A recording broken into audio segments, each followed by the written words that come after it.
Welcome to another episode of Why Can't They Just, a podcast about politics, policy and getting stuff done. I'm Glenn Davidson and I'm a member of the Labor Party. I'm Janaline. I'm also a member of the Labor Party. I'm a former diplomat and a climate, environment and anti-racism activist. I'm Luke Robertson, a member of the Labor Party, as well as a conservation biology and environmental policy student. Before we start, I'd like to acknowledge that we are all recording this on the unceded lands of First Nations people in Australia. Recognising that sovereignty was never ceded, we pay our respects to their elders past and present, and we extend those respects to any First Nations listeners that we have today.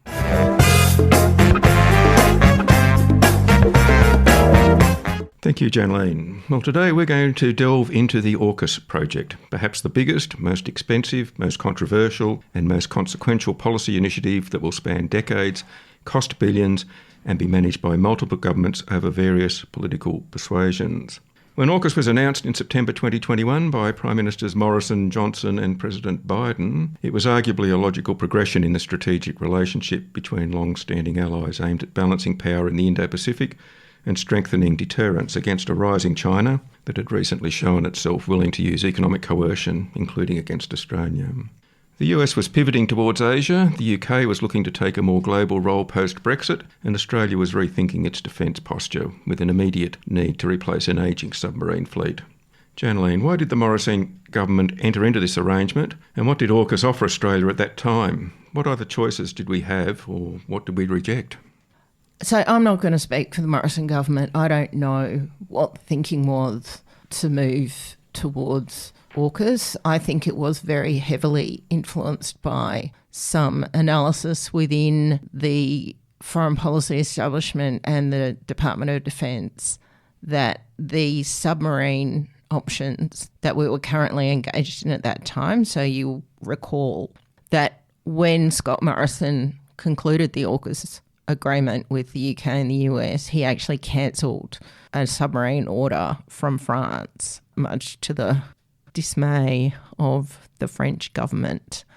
One of the problems that we've had in Australia is that over about the last 20 years, we have known that our current fleet of Collins-class submarines is nearing the end of its life. We knew when that was happening. And in that interim 15 years or so, we went through all sorts of extraordinary pivots and backflips on how to replace them. The Gillard-Rudd Labor governments were thinking about building submarines in Australia. When Tony Abbott came in, I think it was David Coleman was then Minister for Defence Industries and said something to the effect that he wouldn't trust Australian shipbuilders to build a canoe. Tony Abbott wanted to buy submarines from Japan. Subsequently, Malcolm Turnbull ditched the Japan deal and went with French submarines. And then Scott Morrison cancelled the French submarine contract, where he didn't tell them until the last minute. And Emmanuel Macron, the president of France, very famously told the world's media that Scott Morrison had lied to him, which was pretty extraordinary.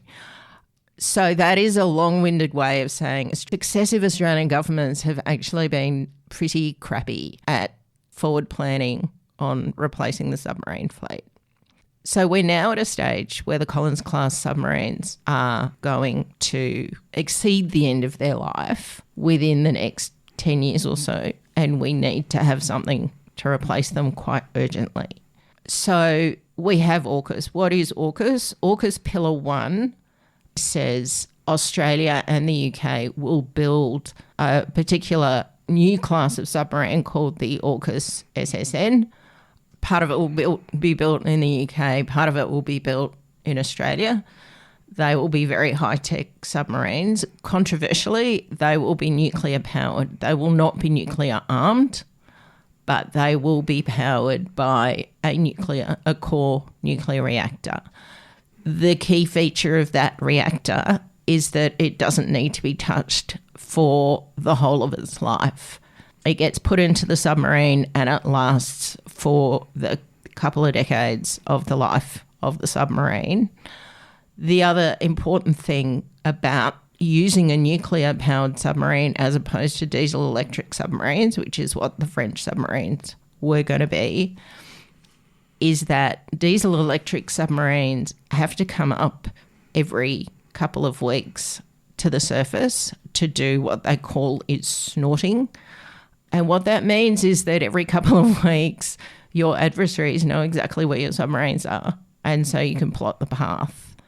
The AUKUS nuclear submarines can actually stay submerged for several months at a time. They have a very, very long range, and they are very, very stealthy. You're listening to Policy for People with Janaline, Luke and Glenn on 2XXFM. Today we're talking about AUKUS. What is it, why are we doing it, and how's it all going? If you'd like to listen again to our program, you can go to our website at 2xxfm.org.au, where you will find the past month of programs. Okay, so that's a good background, but it's more than just about submarines, because I recall the French were actually retrofitting diesel-electric engines to what was already a nuclear submarine, and the question came up, well, why didn't you just buy nuclear-powered subs from us? So AUKUS is a whole lot more than just submarines, which is often forgotten because AUKUS has more or less been presented as a synonym for submarine lately. So do you want to tell us a little bit about what else AUKUS is? So the other really important part of AUKUS, and potentially the more significant part of AUKUS, is what they call Pillar 2, which is basically an agreement for technology cooperation. And what it means is that the three countries, the US, the UK and Australia, will intensify and deepen their cooperation in military technology. This is really important for Australia because we just don't have the capacity, the population base, the skills, the depth of research that we can get access to via our alliances with the UK and the US and other countries. So Pillar 2 is actually a very, very important part of this. But just on the submarines, so the SSN AUKUS is not due to be completed. The first one is not due to be completed until the 2040s. In the interim, the agreement was that the US would sell us 3 Virginia-class submarines, so the current US technology, and this has been the subject of some controversy at the moment about whether they will actually be delivered, whether we should have in-service submarines or whether we should get a new one. I'm happy to talk about that if you want me to. Yeah, well, we'll get to that, but before we sort of delve into that, because that is a whole topic on its own, is AUKUS an all-or-nothing package? Do we have to have everything that's on offer? Because clearly there's a lot of shifting sands going on here in terms of the landscape and the capacity to deliver on all of this. Is if we don't get a submarine, is it value in the AUKUS agreement beyond submarines? Well, I mean, definitely the Pillar 2 agreement is very, very important. That will be facilitated by the submarines. I mean, AUKUS is a complete package, but there are probably elements of Pillar 2 that can continue without the submarines. But the point is we do need these submarines, and we'll come to that, no doubt, because that is actually the key strategic call about AUKUS. I don't think I've heard anybody suggest that the technology is not better than the French option. And the French nuclear submarines were not the same. The French nuclear-powered submarines would have required refuelling. It would have been a lot more complicated. And I think one of the reasons that the Turnbull government asked them to retrofit them to be diesel electric was because we don't really have the kind of civilian nuclear capability to do all of that complicated refueling. So the AUKUS submarines are different. They don't require us to have any kind of capacity to do anything other than put the thing in and take it out, and eventually to deal with the waste, which is a whole other issue. But it doesn't require Australian nuclear engineers to be able to refuel the subs because they don't get refuelled. Mm-hmm. So this, as I said at the very beginning, this was an agreement that was announced by Prime Minister Morrison in Australia, that fella down under, as he was called by President Biden in the US and Prime Minister Johnson in the UK. None of those three individuals are currently in office, and the world has changed somewhat since this project was announced in 2021. Since signing the AUKUS Pact, the political sands have shifted. Labor's now in power in Australia and the UK, and there is a new US president whose actions demonstrate a fundamentally different worldview to that of his predecessors. We now have a US president who is openly contemptuous of the rule of international law, who attacks and denigrates long-standing allies and imposes unwarranted economic penalties on them, who has taken his country to war without the approval of Congress as required by the US Constitution, let alone the imprimatur of the United Nations, and the list goes on. And yet the Australian government continues to describe the US as our closest and strongest ally. Janaline, almost 5 years in, are we where we expected to be and need to be? If the targets are to be met, how's it all going? Should we be worried? Yeah, look, I think this comes to the bigger question about the US alliance. So I think the government is correct in saying that the US continues to be our strongest and closest ally. That is just a fact. Australia has, over the last 80 years, entwined its defence with the US in a way that has given us access to an extraordinary degree of technological and military capability that there is no way we could get on our own, given the size of our economy, given the size of our research industry, of our manufacturing capacity. That is the first true things. We cannot just walk away from the US alliance because Australia would be demonstrably less safe.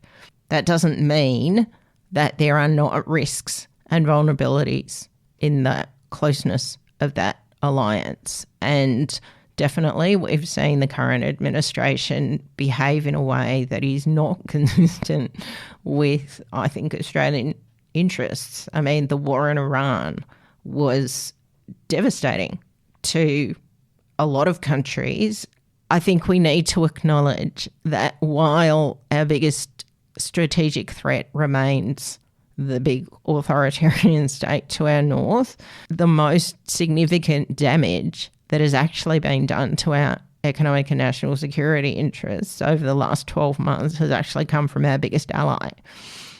Given those two facts, that we cannot just walk away from the US alliance and still defend Australia to the degree that we can now, and that I think we need to keep Australians safe, and that our biggest ally is erratic, it means that the government needs to do what it actually has been doing, which is run around the world and develop security cooperation partnerships with pretty much everybody else who will deal with us. And that includes the Pacific Islands, North Asia, Southeast Asia, Europe, and the government has been doing that. The security agreement with Indonesia is absolutely extraordinary. Indonesia has been steadfastly neutral, refused to have any kind of security cooperation with anybody since independence, and yet they have agreed to a security cooperation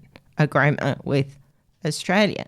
So I think the world has changed. But having said that, this government, since it came in, has been cognizant of the fact that the US gave us Trump 1 and Trump 2 was always a very live possibility. So now that it's eventuated, I think the government has been crafting its foreign policy to accommodate that. Those points are all very valid, and it's been very obvious that the government in Australia has been seeking to broaden its range of contacts and has established some really important and innovative and unique defence relationships with our nearest neighbours, because all countries are in much the same boat. All those that had previously relied on the US to be a central pillar of global security are rethinking the situation. And I would point out that we are only 18 months in, barely 18 months in to the second Trump presidency, and we've still got 2.5 years to go. You're listening to Policy for People with Janaline, Luke and Glenn on 2XXFM. Today we're talking about AUKUS. What is it, why are we doing it, and how's it all going? If you'd like to listen again to our program, you can go to our website at 2xxfm.org.au, where you will find the past month of programs.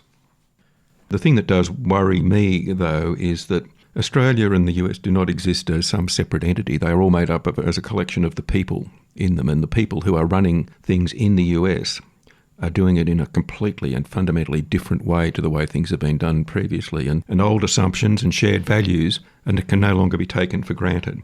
But be that as it may, let's have a look at the capacity of the US to actually deliver on these submarines, whether they're new or in service, as they call them, used ones. Are there concerns about the capacity of the US to actually build enough Virginia-class submarines for their own needs, let alone ours? And the recent downgrading of our order to 3 used or in-service submarines cause for concern. So I would say no, and the reason for that is because AUKUS Pillar 1 is not actually about Virginia-class submarines. The Virginia-class submarines have always been an interim solution to get us from the current Collins-class submarines that we're using now to the AUKUS submarines that will be built in the 2040s. Now, what the government has done as a contingency measure is it has taken technical steps to extend the lives of those Collins-class submarines so that in an absolute pinch, if those interim Virginia-class submarines do not eventuate, we can keep using the Collins-class until we get SSN AUKUS. Now, obviously, the preference is not to do that because it is a little bit risky. It relies on SSN AUKUS appearing on time. And, of course, that's a bit of a heroic hope for any major infrastructure project. But in terms of the Virginia-class submarines, I have actually been quite impressed by the degree of bipartisanship on this. So, notwithstanding all the huffing and puffing in the media about, people conducting reviews, those reviews have concluded that AUKUS is in the interests of the UK and the US. And it's been pretty clear that the US is on board, is committed, and has issued the procurement contracts necessary to deliver. So we've actually seen concrete steps that have been taken to ensure that we get these submarines. The idea of having in-service submarines rather than a new one, I am the last person to say that the government's comms are good.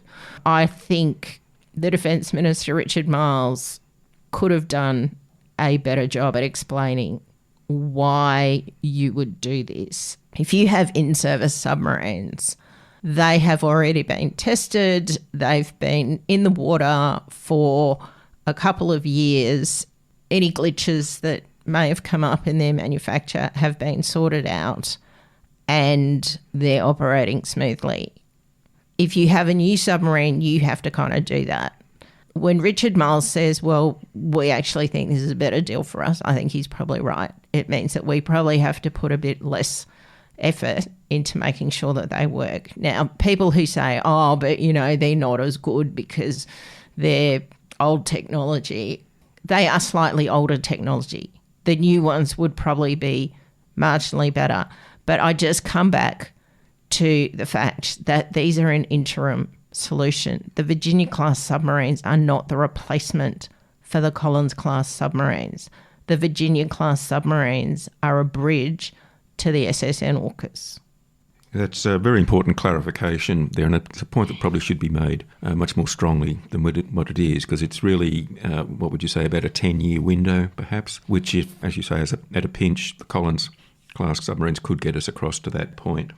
Coming back to the point I made earlier about countries being collections of people, and the people who are running the country on the other side of the Pacific are doing it in a very different way to what we've been very used to over the duration of our very close relationship with the US. And I would note that, as I said, we're only 18 months into this current Trump presidency. He's got another 2.5 years to go.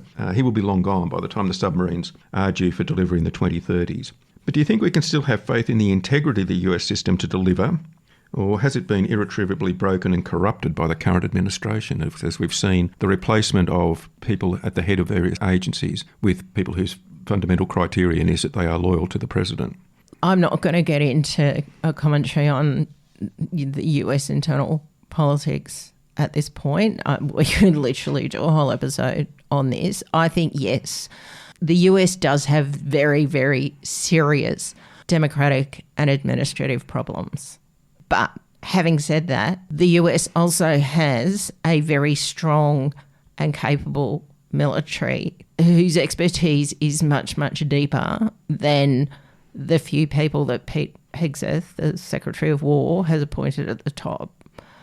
And these programs are delivered over a very, very long time by people with very, very deep expertise who are there across administrations. It is important to have political backing, but I think we have that political backing, and we have, importantly, bipartisan political backing. There are a lot of Republicans in Congress who, notwithstanding how supine they are to the president on many, many other issues, have actually been willing to stand up in favour of the Australian alliance.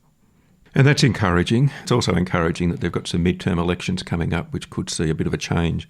Now, how quickly Australia's strategic outlook has changed since 2021. Back then, we were still in the throes of the COVID-19 pandemic. Although the medical breakthroughs were pointing to a more positive outcome, the economic implications were stark. That said, the strategic environment was relatively stable and secure, with generally extended time horizons for threats to the Australian mainland. In 2026, we find ourselves in a more dangerous and fast-moving threat environment and shifting to a more deterrence-focused and war-ready posture. Janaline, have successive governments been asleep at the wheel? Is it already too late to prepare? What should the Australian government be doing to prepare for the next 5 to 10 years? I think through the 2010s, there was a real complacency about the rise of China, I'll be honest. You know, I was in Hong Kong at the time on posting as an Australian diplomat and looking at the change in behaviour of the Chinese government and the Chinese Communist Party with the advent of Xi Jinping. People call him president. His more important job is the General Secretary of the Chinese Communist Party. And the reason that's important is because the People's Liberation Army, which is the Chinese military force, is not run by the Chinese state or the Chinese government on behalf of the people. It is run by the Chinese Communist Party as the military arm of the Chinese Communist Party, whereas the militaries of, I think, every other country in the world, potentially with the exception of North Korea, those militaries are run by governments on behalf of the people. The Chinese military is run by the party on behalf of the party. So that makes its objectives and its decision-making a little bit different. We're in a very interesting position now between the economic coercion coming from China, our major trading partner, and the US, our major security partner. We've got some interesting friends at the moment, but it certainly has changed the landscape. Yeah, and I'd like to also give a bit of a shout out to Don Farrell, the Trade Minister, who's done a tremendous amount of work in building that trust and rebuilding that trade relationship. Now, China is a significant strategic threat, but having said that, the Morrison government's gratuitous jibes at the Chinese state, the Chinese people, were really unhelpful and unnecessary and actually damaged Australia's interests, as you point out, the economic coercion. Now, that is not to excuse the reaction of the Chinese Communist Party, because economic coercion is absolutely a hallmark of its responses to political challenges from other countries. But no, the Morrison government's behaviour towards China, I think, was really damaging to Australia's national interest. Let's have a little bit of a talk about the change in our defence posture. Now, previously it was very much a defensive posture, if you like, based on protecting the homeland. Here there wasn't as much force projection as what there is now. And when we get these nuclear-powered Virginia-class submarines, they're more about a force projection rather than a defensive measure. Now, we've had a couple of commentators, if you like, within the broader discourse who are challenging the reasoning behind that. I'll draw attention to two in particular. Greens MP David Shoebridge has argued that Australia does not have the capacity to defend distant sea lanes and we should be focused much closer to home. Former Labor Prime Minister Paul Keating is also opposed to Australia acquiring such a force projection capability that ties us to US military strategic objective.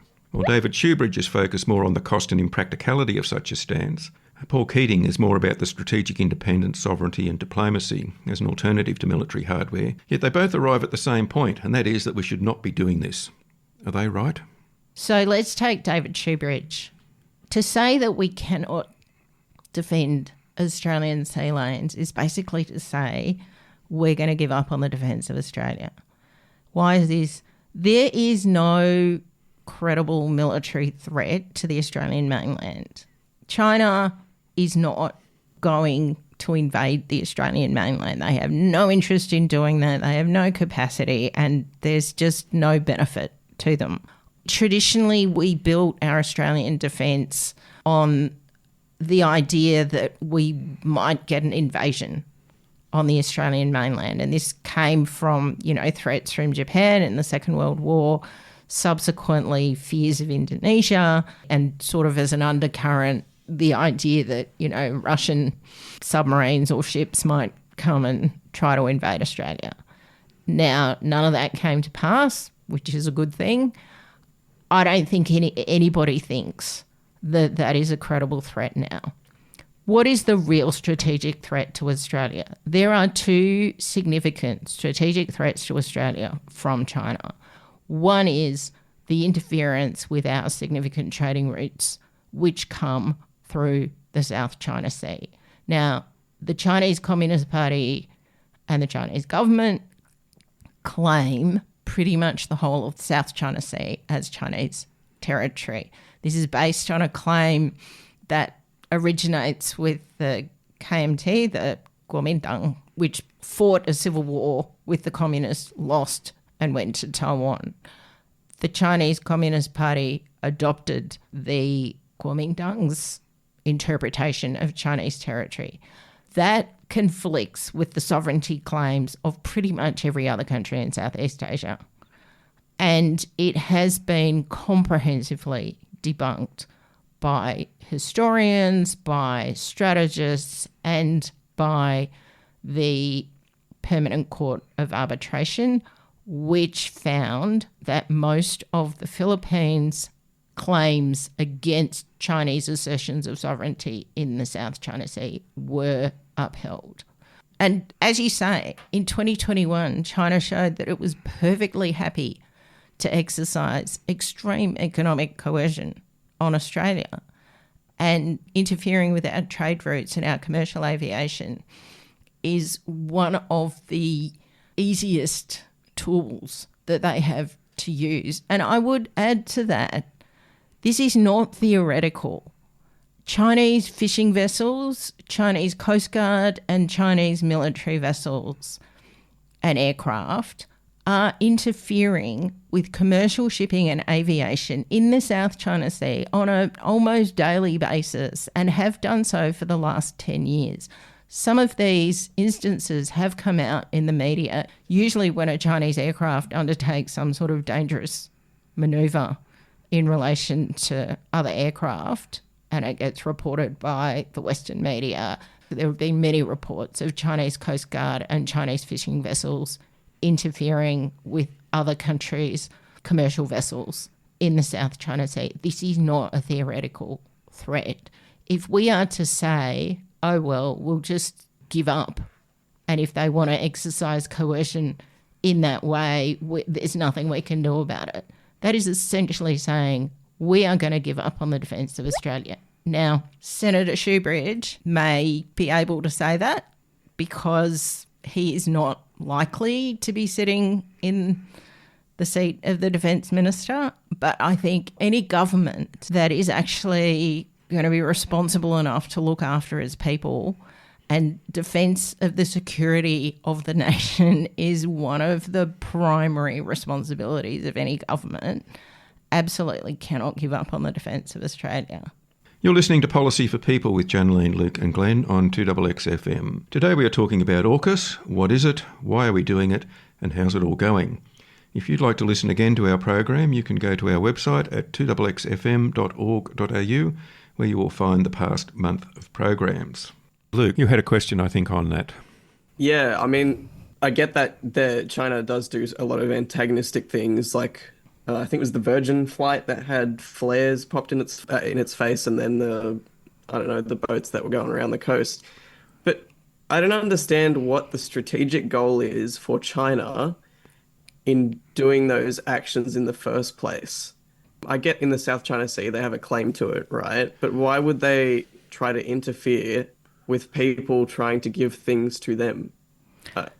That doesn't make sense to me. Well, it's the same reason that they have interfered with people trying to sell things that their people want and that their businesses want.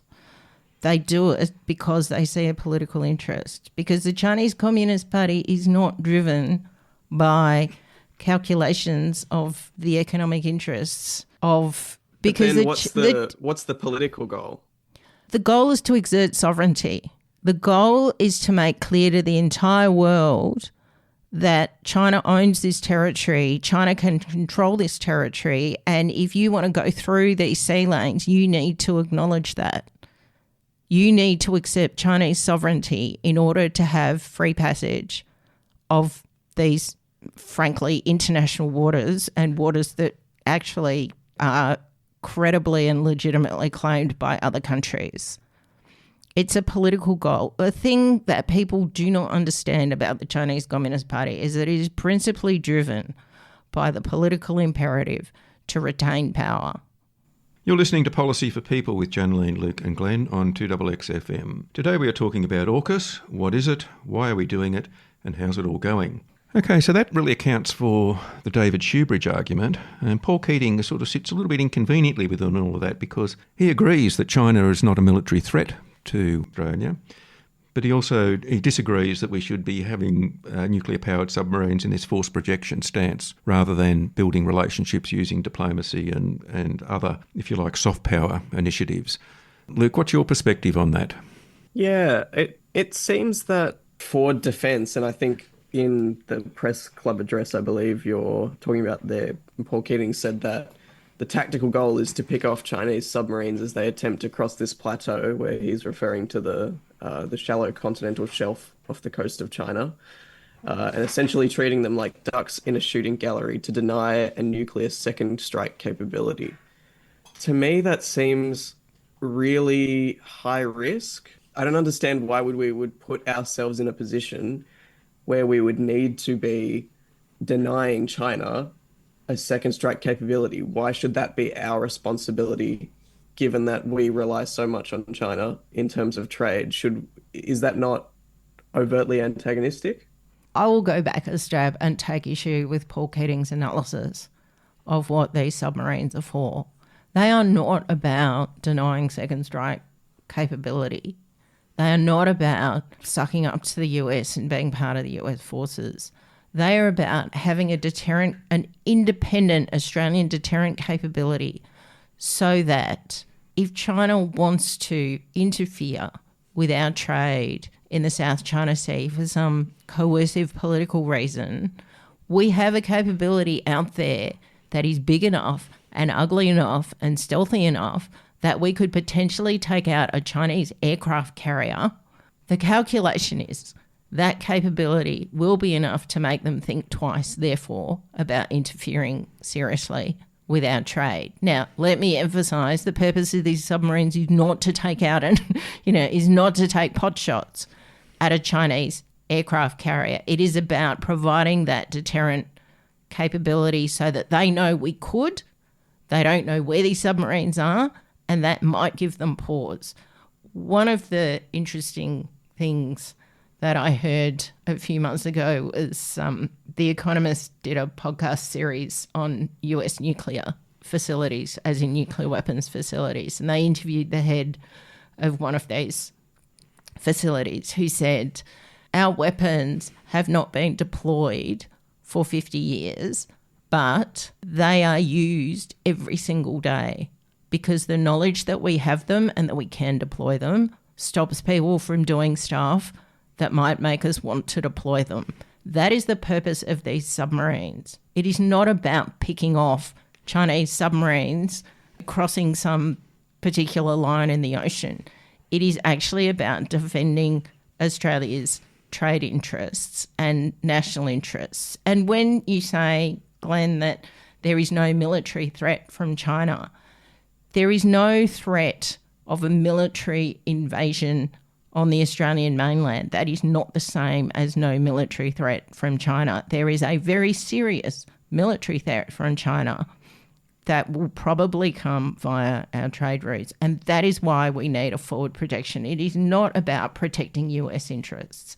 It is about protecting Australia's interests. And on the sovereignty issue, one of the things that people keep saying, or people did say a few years ago, was, but this just means that if we have US submarines, then the US is going to tell us how to use them. Nobody ever said that about the French submarines. I don't know why people think that buying submarines from France gives us more sovereignty than buying submarines from the US. But having said that, I think I've heard a lot less of those arguments recently, and I think the reason for that is because this government has shown that it is quite capable of saying no to the US. The fact that we have refused to have anything to do with the war in Iran, other than providing a surveillance aircraft to the UAE, not the US, I think has made very, very clear that this government at least, and hopefully future governments, will act in Australia's national interest regardless of what the US wants its allies to do. Yes, that's a very important point, and that's very encouraging, I think, for a lot of people to see that the government has been prepared to take that independent stance. I'm reminded in your very salient quote there about weapons not being deployed but being used every day. There was a line in that movie, 13 Days, about the Cuban Missile Crisis, where you had the blockade of the ships, and somebody got a little bit trigger-happy in the US Navy and fired on the ship, and I think the US Defence Secretary sort of went ballistic about all of that and said, this is not about firing, this is language. And so those submarines in the South China Sea or where else are language rather than things that go bang. Very important. Now, our time is coming to an end, but do we have some final statements? We'll go to you first, Luke. I think there are still some questions that are more philosophical in nature about whether our security should be coming from the US inherently and whether it's worth investing more in sovereign capabilities beyond creating our own submarines with another country. But I think there's been a lot of questions answered today.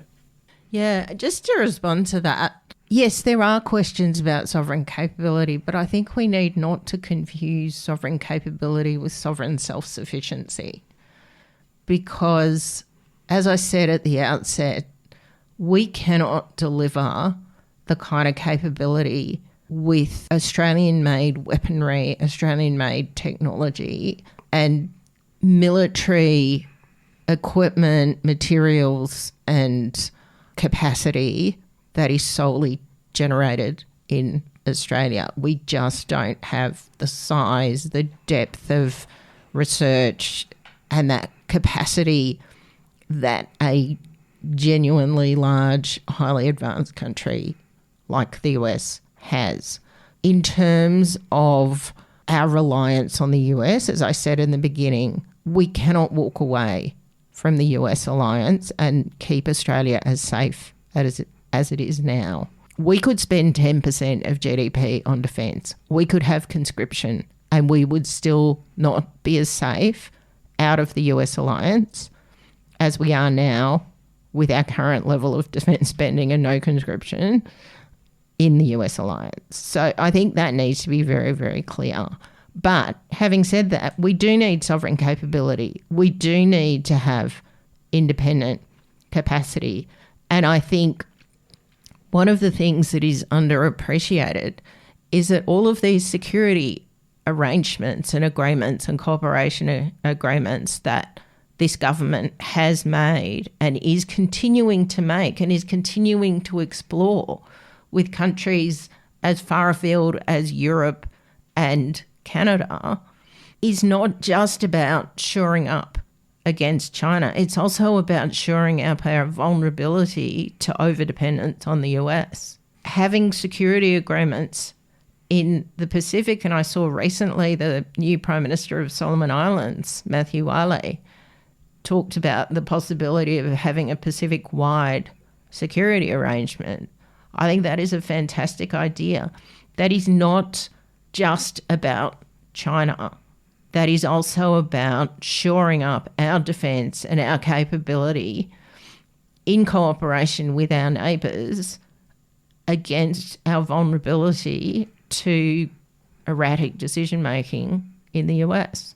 So on that note, it seems that AUKUS will be with us for the next few decades, but it will continue to evolve and reshape in various ways, and it will certainly take place in an emerging and evolving context.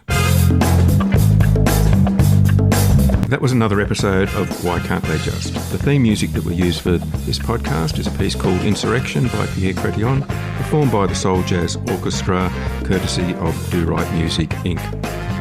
You can also hear us on Canberra Community Radio 2XXFM 98.3 on Tuesdays between 6 and 7 or via 2XXFM.org.au. Or check out our website, whycan'ttheyjust.com.au. I'm Glenn Davidson. I'm Luke Robertson. I'm Janaline, and this is Why Can't They Just?